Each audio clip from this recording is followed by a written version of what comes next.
Docteur Atou, bonjour.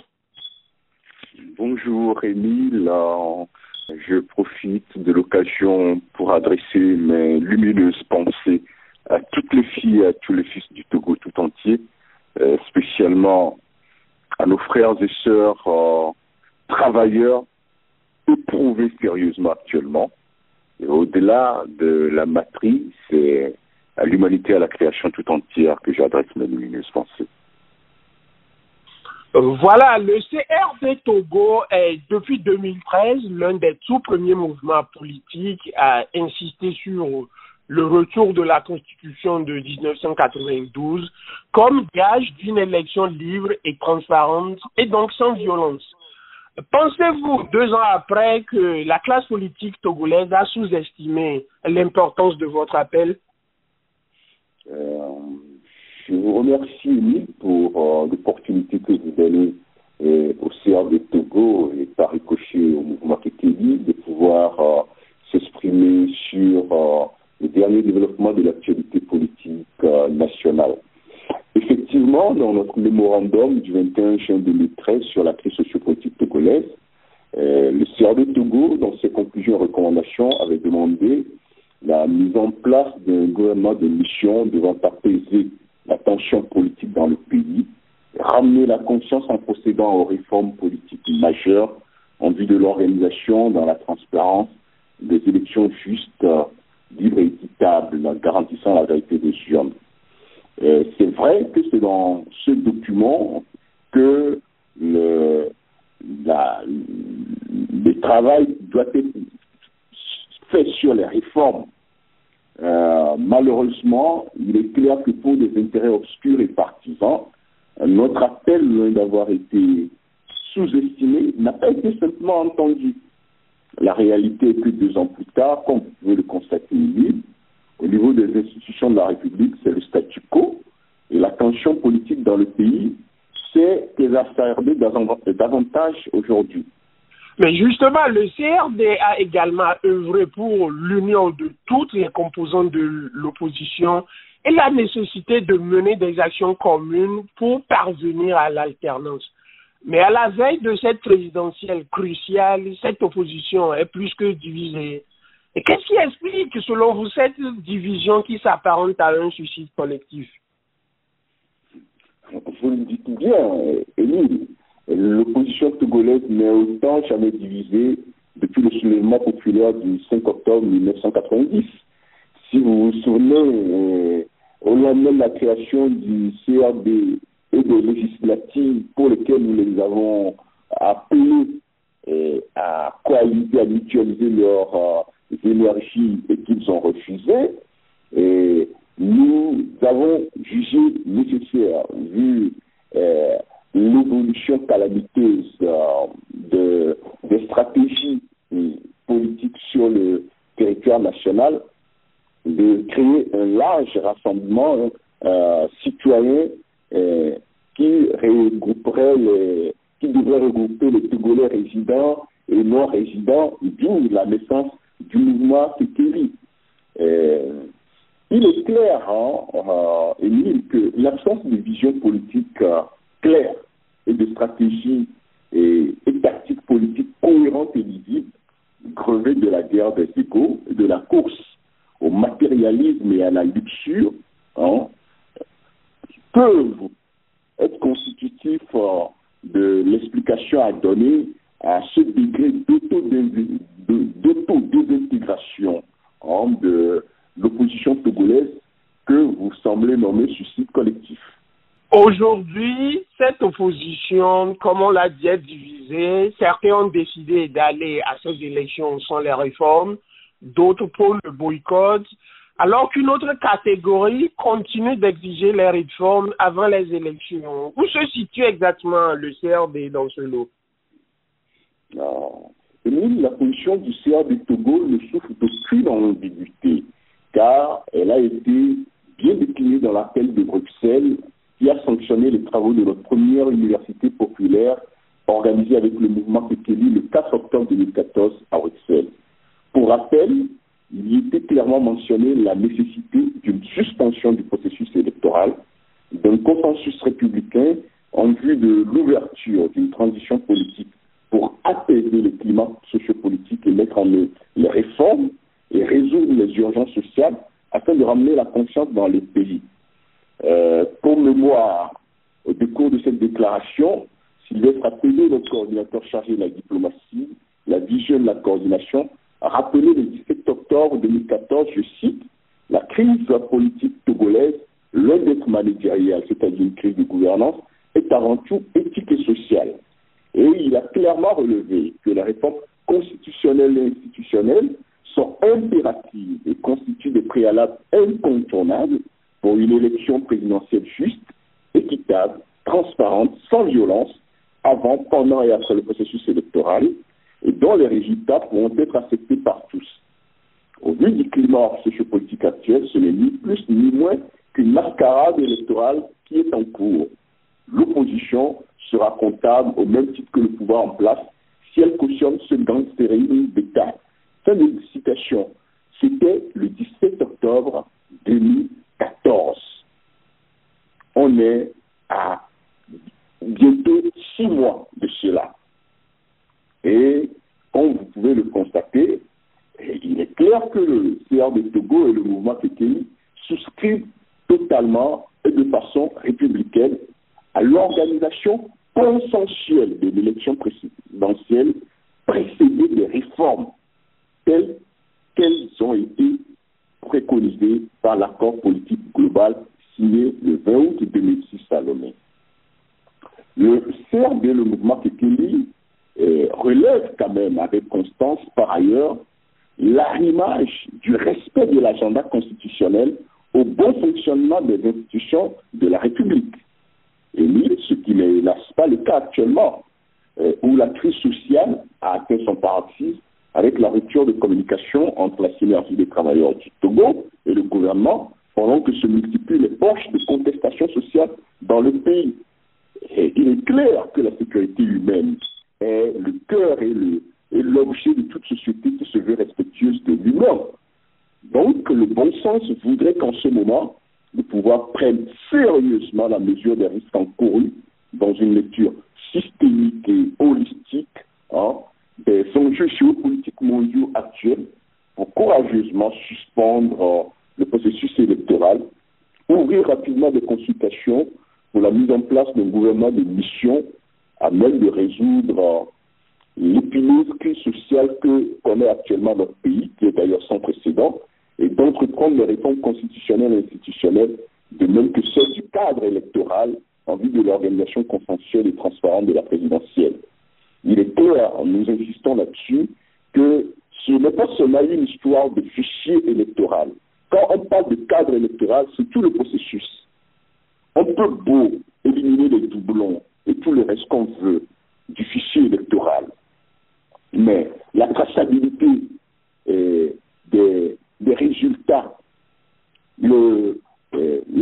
l'administration des cellules, le comptage, le décompte des résultats, la transmission des résultats, le processus de gestion du contentieux au niveau de la Cour constitutionnelle, dont les réformes n'ont pas été faites. Au niveau de la RAC, tout ça est nul. Vous voyez qu'on est en train de vendre de la poudre aux Togolais parce que sans les réformes, le processus électoral, même si on purifie le fichier, est biaisé.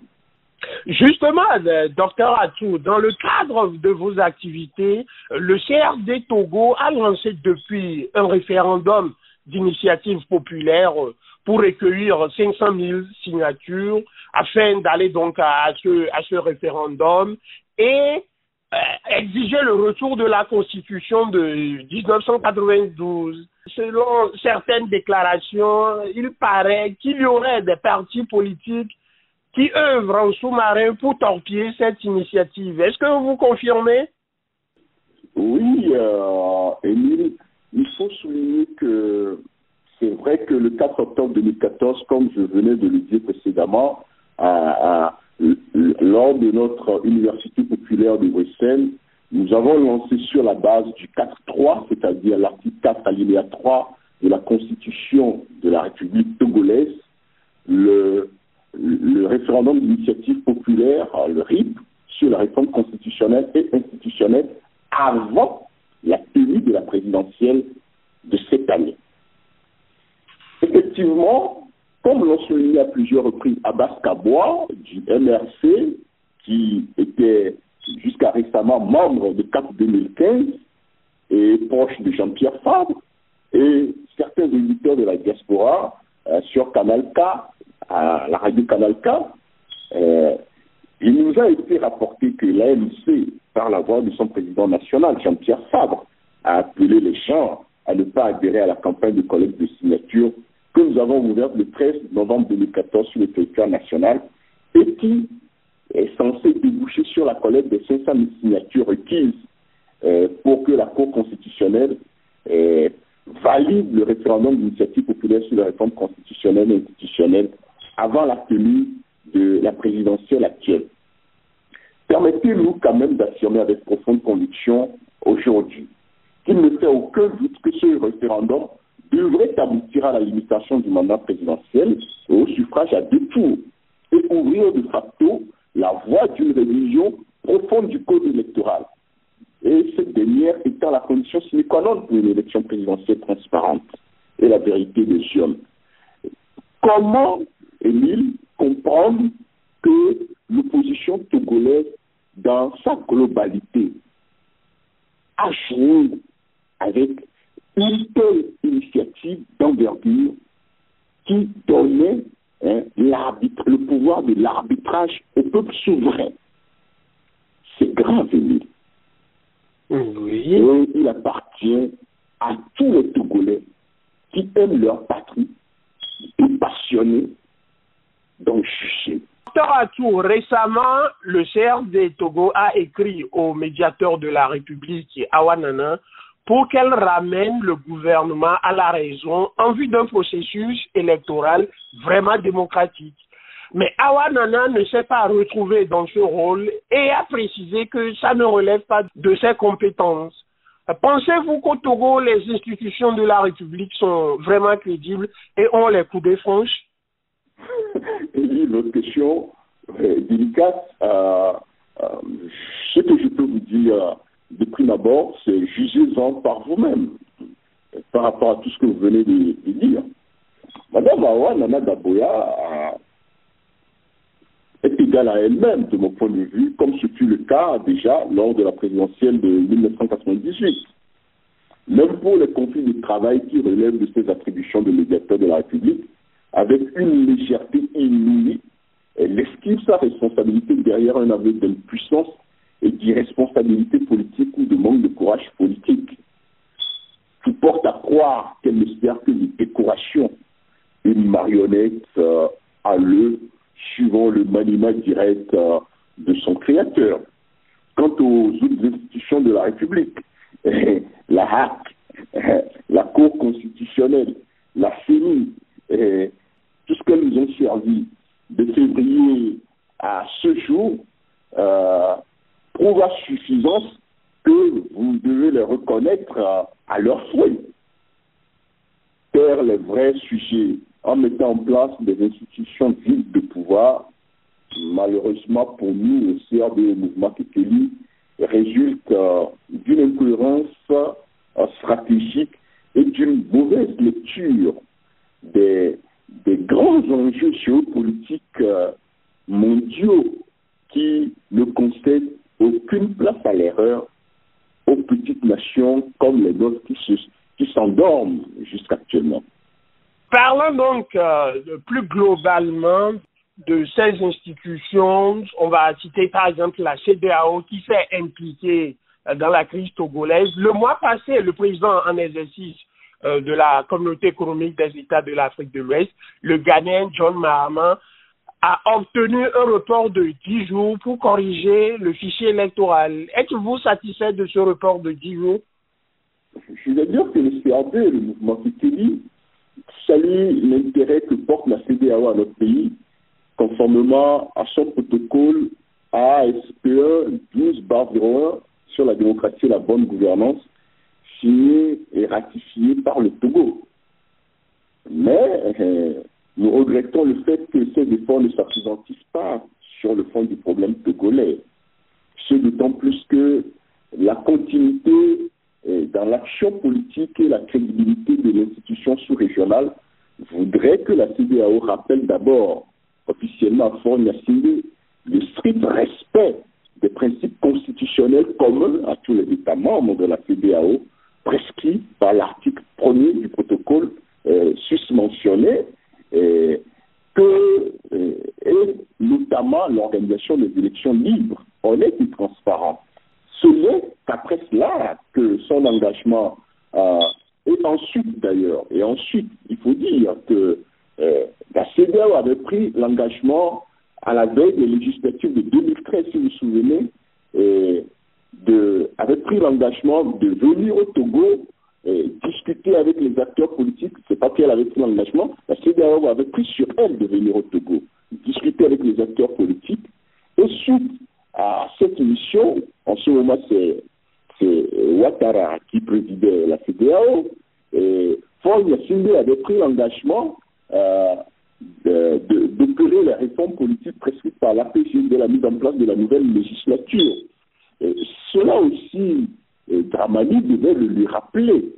Et enfin, le respect des dispositions de l'article 3 du protocole que nous venons de citer, qui dispose que les organes chargés des élections doivent être indépendants et ou neutres et avoir la confiance des acteurs et protagonistes de la vie politique. En cas de nécessité, une concertation nationale appropriée doit déterminer la nature et la forme des 10 organes.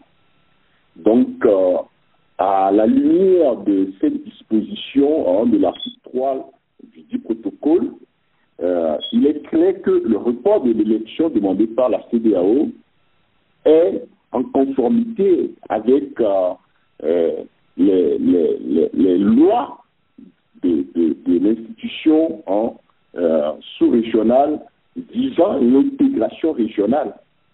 Alors, comment jugez-vous en général le rôle de la communauté internationale dans la crise politique togolaise depuis 25 ans? Je pense que cette question, souvent, les Togolais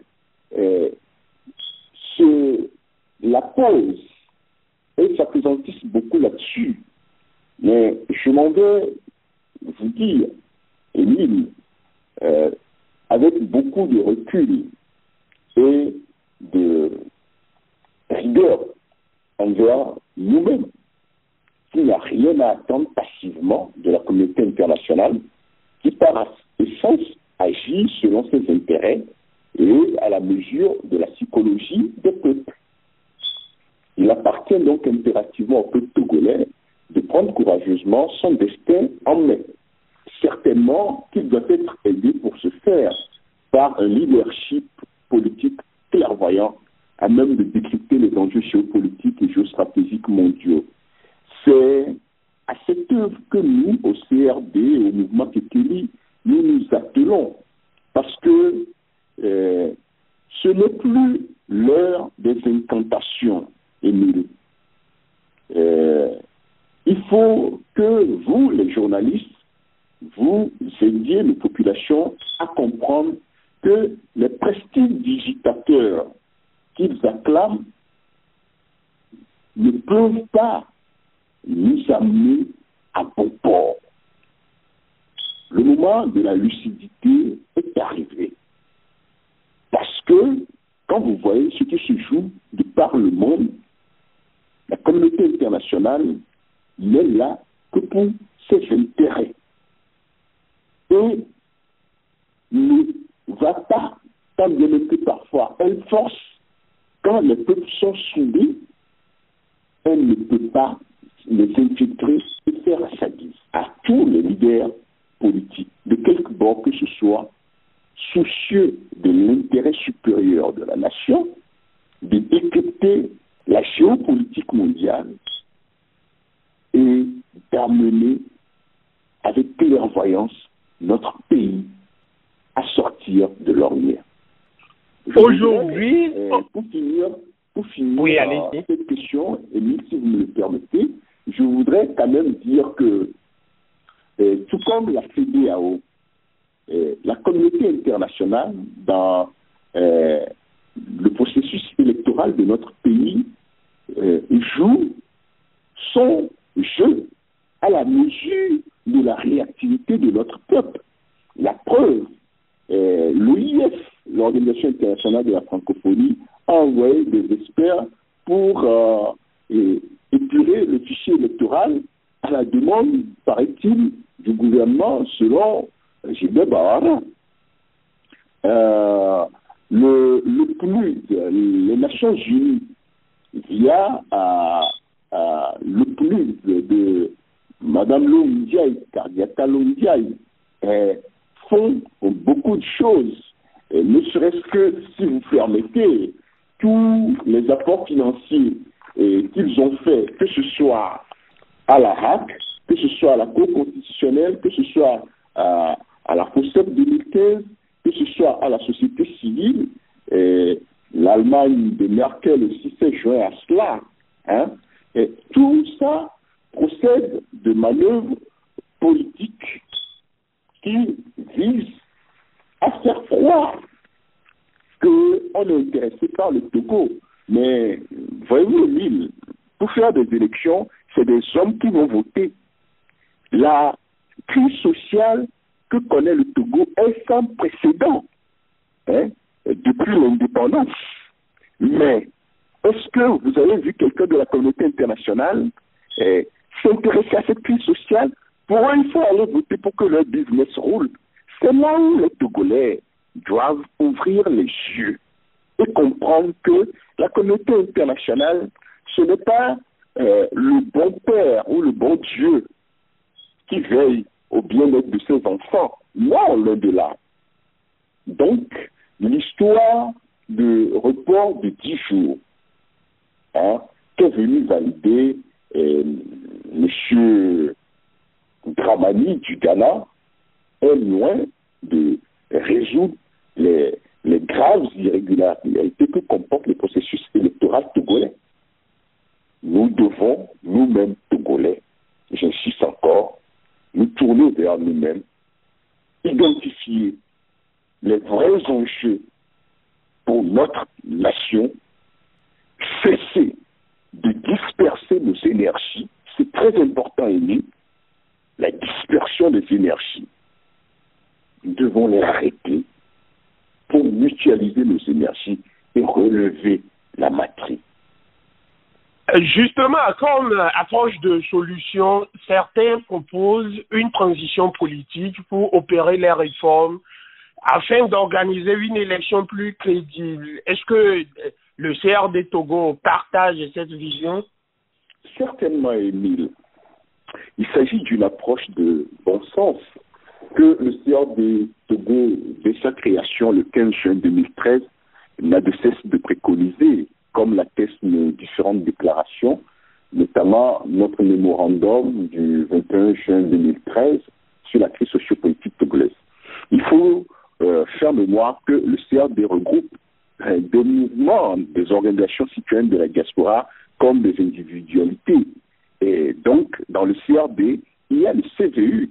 Déjà, le CVU, au lendemain de la présidentielle de 2010, avait publié les 22 alternatives pour refonder la démocratie au Togo.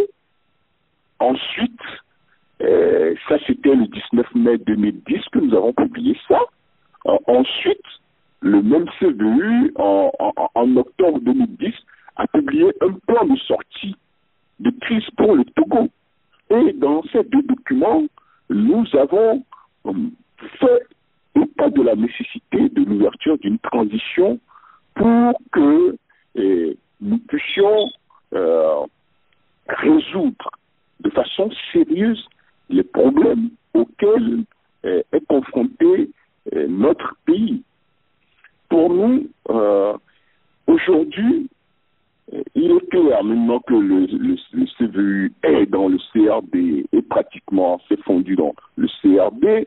Il est clair pour le CRD et le mouvement Kekeli que en ce moment précis où la République risque d'aller vers des convulsions douloureuses, plus que jamais, chacun d'entre nous doit faire la preuve de la sagesse et du dépassement, de l'amour pour la patrie, un vrai patriotisme, pour qu'un consensus républicain soit dégagé en vue de la mise en place d'un gouvernement de mission qui doit ramener la confiance dans le pays en s'attaquant de front et sérieusement à la crise sociale actuelle, opérer les réformes constitutionnelles et institutionnelles afin de doter le Togo d'institutions républicaines vertueuses.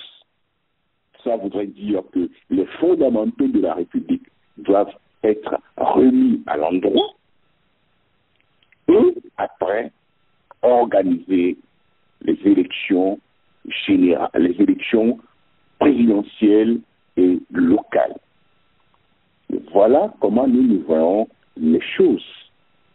Au Togo, on le sait, le Front social est également en ébullition avec les grèves à répétition de la STT qui réclame une meilleure condition de vie et de travail pour les fonctionnaires togolais. Mais le gouvernement accuse cette centrale syndicale d'être à la solde de l'opposition.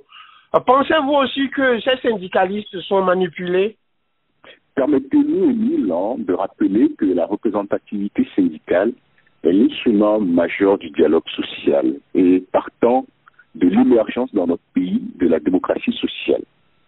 Mais force est de constater actuellement la capacité ténue du gouvernement à faire montre de position basse afin d'énucléer avec sagesse la crise sociale sans précédent que connaît actuellement notre pays.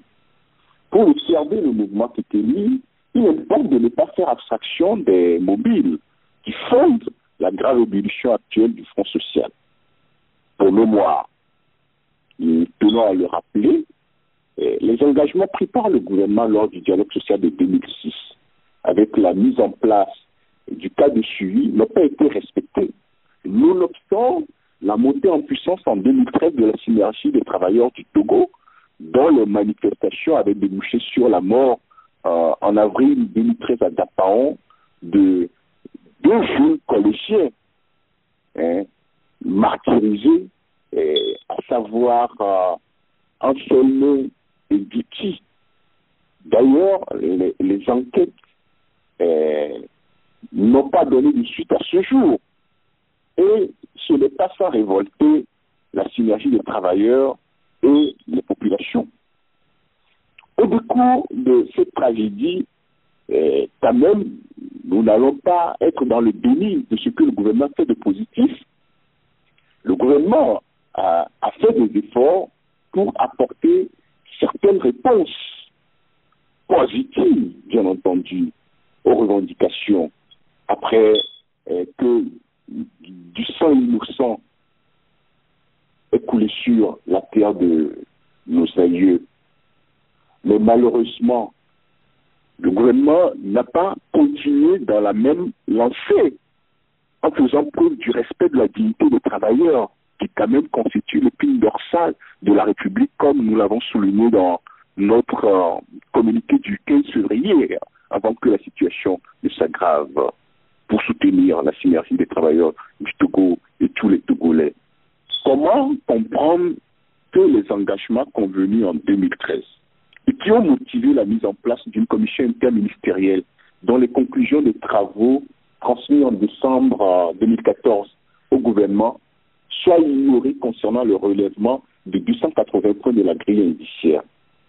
C'est cette commission-là qui a dit, selon ce que les leaders de la synergie des travailleurs du Togo et récemment de l'association Veille économique ont rapporté, c'est cette commission qui interministérielle, composée de hauts cadres du budget, des finances, du plan, tout ça, qui ont dit que le relèvement de 280 points de la grille indiciaire est possible.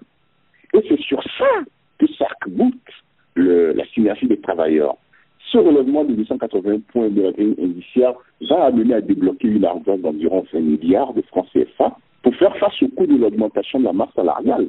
Ce qui, d'ailleurs, permettra une meilleure mobilisation des ressources humaines en vue de l'atteinte des objectifs de développement de notre pays.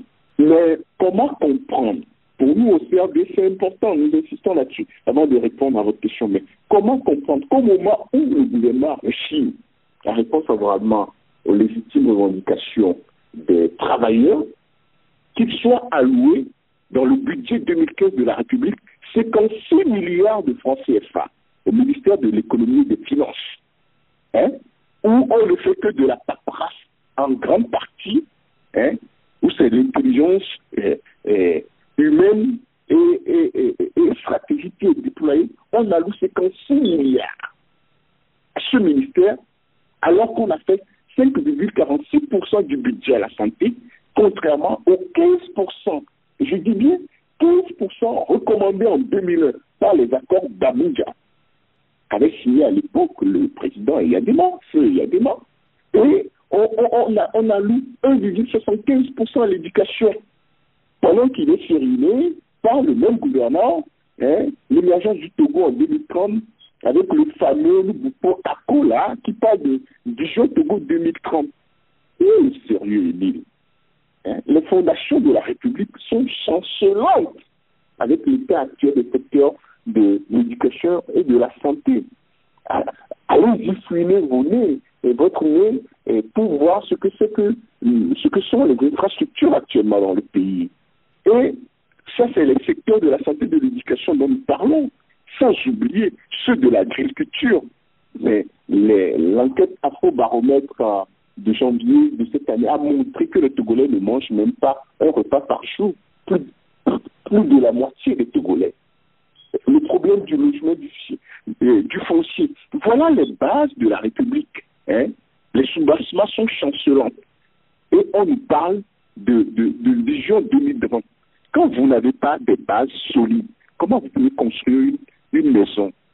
C'est ça le problème au Togo aujourd'hui. Donc, au lieu de répondre de façon conséquente à cette situation alarmante, le gouvernement adopte une posture schizophrénique en clivant les forces syndicales. Mais c'est ce clivage dont ils ont fait montre qui a aggravé la crise sociale, Émile, qui est aujourd'hui arrivé à un point périlleux avec le syndicalisme moderne de la SPT que nous saluons parce que, voilà, il y a de la clairvoyance. Il ne faut donc pas s'étonner aujourd'hui des manœuvres de discrétion. Dès lors, les présomptions de manipulation politique qui pèsent sur la SPT peuvent être mieux appréhendées si la SPT appartenait à un parti politique. Alors, ce n'est pas le cas, comme c'est le cas en Angleterre, où par exemple, le Parti travailliste appartient aux syndicalistes et qui fait la preuve de la social-démocratie parfaite. Ce n'est pas le cas. Donc, allez-y comprendre ce qu'on leur prête. Nous, au CRD, au mouvement Kekeli, nous réitérons notre soutien résolu à la synergie des travailleurs du Togo dans son combat pour la dignité des travailleurs togolais et subséquemment pour le bien-être de notre peuple. Et nous invitons le gouvernement à la sagesse afin de préserver nos énergies pour répondre ensemble au défi de la véritable indépendance du Togo, 55 ans après notre indépendance nominale le 27 avril 1960. C'est impératif en ce moment particulier de notre histoire. Espérons donc que le gouvernement tiendra en compte les revendications des travailleurs. Alors, pour conclure cet entretien, quel serait votre appel au peuple togolais et à la diaspora en ce moment crucial de l'histoire de notre pays? Avant d'en venir à mon mot final, je voudrais faire remarquer ceci à toutes les filles, à tous les fils du Togo tout entier, où qu'ils soient. Le Dieu créateur de notre univers a-t-on fait remarquer qu'il n'y a pas de victime il y a seulement des volontaires. C'est très important ce qu'on nous fait remarquer. Il n'y a pas de victimes, il y a seulement des volontaires. C'est dire combien individuellement et collectivement nous sommes responsables de ce qui se produit dans notre vie et dans le cas togolais du psychodrame sociopolitique que nous vivons. Et qu'il faille, avant toute chose, que nous le reconnaissons sincèrement, afin de quitter la posture de victime, pour souverainement changer en responsabilité notre situation individuelle et collective. Parce que l'illusion de croire que nous serons aussi pourris que nous sommes aujourd'hui, hypocrites, égoïstes, peu soucieux du bien de l'autre, tout en revendiquant un bien collectif, ça ne se passe pas comme ça, Émile. C'est d'abord individuellement et la résultante impacte le collectif. Donc il faut qu'aujourd'hui, chaque Togolais, on se dit, oh, rien ne veut changer, ils ne veulent rien faire. Mais qu'est-ce que individuellement chacun de nous fait? D'abord la première question. C'est pour cela que lors de notre première université populaire à Bruxelles, le 4 octobre 2014, à la veille du 24e anniversaire du soulèvement populaire du 5 octobre 1990, nous avons réitéré notre appel à la métamorphose que nous avons lancé le 25 juin 2014 au peuple togolais. Il urge, au regard des enjeux géopolitiques et géostratégiques mondiaux actuels, qui n'offrent aucun répit à l'Afrique, que nous devons nous réveiller de notre long sommeil pour nous affranchir des prédateurs et des puissances des ténèbres qui aliènent le Togo. Il suffit de s'intéresser à un mouvement économique et politique qui se déroule au Togo pour comprendre la gravité de la situation. Le CA de Togo et le mouvement Kekeli, à la veille du 55e anniversaire de l'indépendance nominale du Togo, lance donc un vibrant appel à toutes les filles et à tous les fils du Togo tout entier à la mobilisation et à la cohésion pour courageusement mutualiser les énergies en vue de la véritable indépendance de la matrice, actuellement spoliée de ses richesses aux dépens de ses enfants. Nous ne devons pas nous tromper de combat ni de perspective, car plus que la démocratie, qui a fait les preuves de ses limites aujourd'hui en Occident, notre lutte doit dorénavant être celle d'une nouvelle gouvernance politique, sociale, économique, culturelle et religieuse du monde, fondée sur l'équilibre en vue de vivre ensemble harmonieux. Le CRD Togo et le mouvement Kekeli souhaitent vivement que la célébration du 27 avril 2015 puisse être consacrée au recueillement et à l'introspection, afin que chaque enfant du Togo puisse voir clair dans ce qui se joue sur la matrice. Dès lors seulement, nous pouvons être sûrs d'aller de l'avant et de tourner définitivement les pages sombres de l'histoire commune.